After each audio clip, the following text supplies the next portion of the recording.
Yes. Let's start with question number 14 now. XYZ are partners. I have not done this question. I am leaving it for you because it is completely same like question number 10. I'm going to read it. XYZ are partners. Z died. Ratio नहीं दी है, इसका मतलब ये दोनों equal partners थे तीनों. Z की death कब हो गई है? 31st मई, यानी कि April and May. Only 2 months ही has worked and he died. His share of profit from the closure of the last accounting year till the date of death. उसका ये 2 महीने का प्रॉफिट निकालने के लिए क्या करना पड़ेगा वो क्वेश्चन में बता रहा है. Was to be calculated on the basis of the average of 3 completed years before death. उसकी डेथ से जस्ट पहले वाले 3 साल, यानी कि 31 मार्च 2020, 31 मार्च 2019 एंड 31 मार्च 2018 के बारे में वो कुछ बताना चाह रहा है. Was to be calculated on the average of 3. वो कह रहा है इस पूरे फाइनेंशियल ईयर में, इस साल जिस साल डेथ हुई है, यानी कि 1 अप्रैल 20 से लेकर 31 मार्च 21 तक का, इस पूरे साल का प्रॉफिट कितना मान लो जितना पिछले 3 साल का एवरेज है. Same like question number 10. आपने कैसे करना है? This 18,000 plus 19,000 plus 17,000 divide by 3. Average बोला है ना, जो निकल के आएगा वो इस पूरे साल का प्रॉफिट होगा. लेकिन हमें पूरे साल का नहीं चाहिए, केवल कितने महीने का चाहिए? 2 months का. तो जो प्रॉफिट निकल के आएगा इंटू 2/12 इंटू 1/3 आपको पता चल जाएगा कि Z का शेयर कितना है.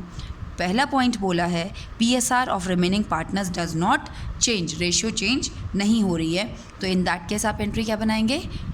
P&L suspense account debit to Z's capital account बना लेंगे जो भी प्रॉफिट निकलेगा. सेकंड के लिए उन्होंने रेशियो चेंज कर दी है. In that case you have to calculate gaining ratio first and then what entry you have to make? Gaining partners debit to deceased partner to Z's. आप ये कर पाएंगे. Question number 15. It is connected to related to sales. Just leaving it for now, उसके बाद करते हैं. Ajay, Bhavna and Shreya. Again this is a sales question. I am again leaving it. Question number 17. Amar, Bhuvan and चमन 3:2:1 में share करते थे. भुवन की death हो जाती है 30th जून को. भुवन की डेथ कब हो जाती है? 30th जून. अप्रैल, मई, जून 3 महीने काम करके भुवन की डेथ हो जाती है. Loss from the beginning of the counting year till the date of death was estimated. खुद ही निकाल के उन्होंने दे दिया कि इन 3 महीने में हमने एस्टिमेट लगाया है कि कितने का लॉस होगा. 1,80,000 का लॉस होगा. और अब क्या हुआ? अमर और चमन ने डिसाइड किया उसके मरने के बाद कि अब से हम रेशो 3:2 में शेयर करेंगे. और वो अपनी बाकी एडजस्टमेंट जो भी है उन्होंने ये माना कि हम ये 1 अप्रैल 2020 से ही मान लेते हैं, जब से वो ज़िंदा था. तो अब तो वो मर गया ना. कहने का मतलब है ये डिसीज़न उन्होंने बाद में लिया. तो their new ratio is 3:2.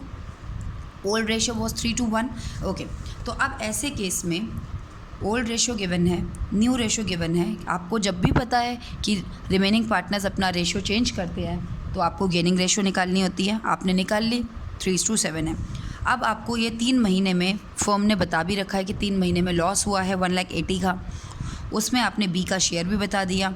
B का शेयर कितना आया? 60,000 आया. आप वैसे एंट्री क्या बनाते थे? Gaining partner debit to deceased partner, ये एंट्री बनाते थे. लेकिन तब हमें क्या होता था? प्रॉफिट होता था. अगर हमें लॉस हो रहा है तो what we have to do? We have to reverse the entry, because in the case of profit we were making this entry. Profit जब होता था तो लॉस शेयर के लिए हम क्या करेंगे? Deceased partner debit to gaining partner. Who is deceased here? B. तो B is capital account debit to A and to C. What is his share of loss? 60,000. And this given to whom? To A and C in their gaining ratio. Whatever the ratio is, 3:7 में आप इस ratio में दे देंगे. I hope I am clear.